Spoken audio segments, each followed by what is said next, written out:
Assalamualaikum warahmatullahi wabarakatuh. Halo semuanya, saya Adlika Septarisa dengan NPM 242376. Di video kali ini saya akan memaparkan materi mengenai menganalisis model, pendekatan, strategi, metode, dan teknik pada pembelajaran IPS di SD. Nah, langsung saja kita simak penjelasannya. Di sini sudah ada pengertian dari saintifik dalam pembelajaran IPS di SD.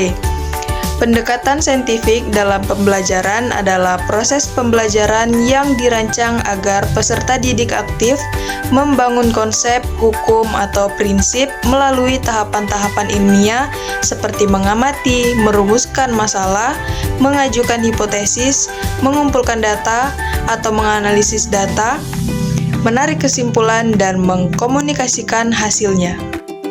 Lalu ada implementasi pendekatan saintifik dalam pembelajaran IPS di SD. Penerapan pendekatan saintifik dalam pembelajaran IPS di sekolah dasar dapat dilakukan melalui metode proyek, eksperimen sosial, dan observasi lapangan. Misalnya, metode proyek melibatkan siswa dalam kegiatan riset sederhana tentang lingkungan sekitar sekolah, sementara eksperimen sosial memungkinkan siswa memahami interaksi sosial melalui simulasi peran. Berikutnya ada strategi dalam pembelajaran saintifik IPS di SD. Yang pertama yaitu mengamati atau observing. Siswa diajak mengamati fenomena atau objek terkait materi IPS untuk mengaktifasi rasa ingin tahu dan mendapatkan data awal. Yang kedua yaitu menanya atau questioning. Siswa membuat pertanyaan berdasarkan hasil pengamatan yang membantu dalam pendalaman materi. Yang ketiga yaitu mengumpulkan data atau experimenting. Siswa melakukan kegiatan pengumpulan informasi dan data melalui eksplorasi atau penyelidikan. Yang keempat yaitu mengasosiasi atau associating. Mengaitkan dan menganalisis data yang diperoleh untuk menemukan hubungan dan pola pemahaman konsep. Dan yang kelima atau yang terakhir yaitu mengkomunikasikan atau communicating. Siswa menyampaikan hasil pemikiran dan temuan secara lisan ataupun tertulis, mengembangkan keterampilan komunikasi mereka. Nah, berikutnya yaitu pengertian pembelajaran Project Based Learning. Model pembelajaran PJBL merupakan model pembelajaran yang menggunakan proyek sebagai inti pembelajaran.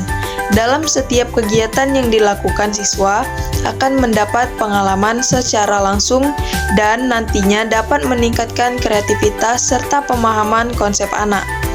Model pembelajaran PJBL dapat membantu siswa untuk menemukan konsep-konsep baru, pengalaman baru, serta dalam mengaitkan siswa dalam memecahkan suatu permasalahan. Menurut Sani, pembelajaran berbasis proyek atau PJBL merupakan kegiatan pembelajaran yang melibatkan siswa untuk mengerjakan suatu proyek yang bermanfaat untuk menyelesaikan permasalahan lingkungan. Sedangkan menurut Darmadi, model PJBL adalah metode belajar yang menggunakan proyek atau kegiatan sebagai media. Berikutnya yaitu metode model PJBL menurut The George Lucas Education Foundation dan Doplet, yaitu yang pertama penentuan pertanyaan mendasar, yang kedua menyusun perencanaan proyek, yang ketiga menyusun jadwal, yang keempat memantau siswa dan kemajuan proyek, yang kelima penilaian hasil, dan yang keenam evaluasi pengalaman kelebihannya. Selanjutnya yaitu kelebihan dari pembelajaran PJBL. Yang pertama, meningkatkan motivasi belajar peserta didik untuk belajar, mendorong kemampuan mereka untuk melakukan pekerjaan penting dan mereka perlu untuk dihargai. Yang kedua yaitu meningkatkan kemampuan pemecahan masalah, mengelola sumber. Yang ketiga, menyediakan pengalaman belajar yang melibatkan peserta didik secara kompleks dan dirancang untuk berkembang sesuai dunia nyata. Yang keempat, melibatkan para peserta didik untuk belajar mengambil informasi dan menunjukkan pengetahuan yang dimiliki kemudian diimplementasikan dengan dunia nyata.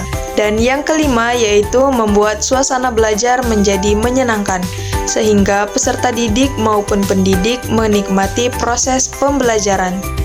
Nah, penjelasan berikutnya yaitu pengertian pembelajaran Deep Learning IPS di SD. Pembelajaran Deep Learning dalam IPS di SD adalah pendekatan pembelajaran yang mendorong siswa untuk memahami konsep secara mendalam, mengaitkan pengetahuan dengan pengalaman nyata, serta mampu menerapkannya dalam konteks kehidupan sehari-hari. Lalu, ada juga strategi pembelajaran Deep Learning. Yang pertama, melatih berpikir kritis dengan menganalisis data dan mengajukan pertanyaan mendalam. Yang kedua, penggunaan teknologi digital. Yang ketiga, diskusi dan debat interaktif. Dan yang keempat, refleksi dan kolaborasi. Nah, di sini saya akan membacakan kesimpulan dari materi yang dijelaskan tadi, yaitu pendekatan saintifik adalah metode pembelajaran yang menggunakan langkah-langkah ilmiah seperti mengamati, bertanya, mengumpulkan data, menalar, dan mengkomunikasikan hasilnya sehingga siswa aktif membangun pemahaman secara ilmiah. Lalu, Project Based Learning atau PJBL adalah model pembelajaran yang menuntut siswa mengerjakan proyek nyata untuk mengembangkan keterampilan berpikir kritis, kreativitas, dan kerjasama melalui pengalaman langsung. Yang terakhir yaitu Deep Learning. Dalam pembelajaran berarti proses penguasaan materi secara mendalam yang melibatkan pemikiran kritis, refleksi, dan penerapan pengetahuan ke dunia nyata secara menyeluruh. Ketiganya mendukung pembelajaran aktif dan bermakna dengan fokus pada keterlibatan siswa secara langsung dan pemahaman yang mendalam. Nah, itulah tadi materi yang dapat saya sampaikan. Apabila terdapat kesalahan kata, saya mohon maaf. Saya akhiri. Wassalamualaikum warahmatullahi wabarakatuh. Dah.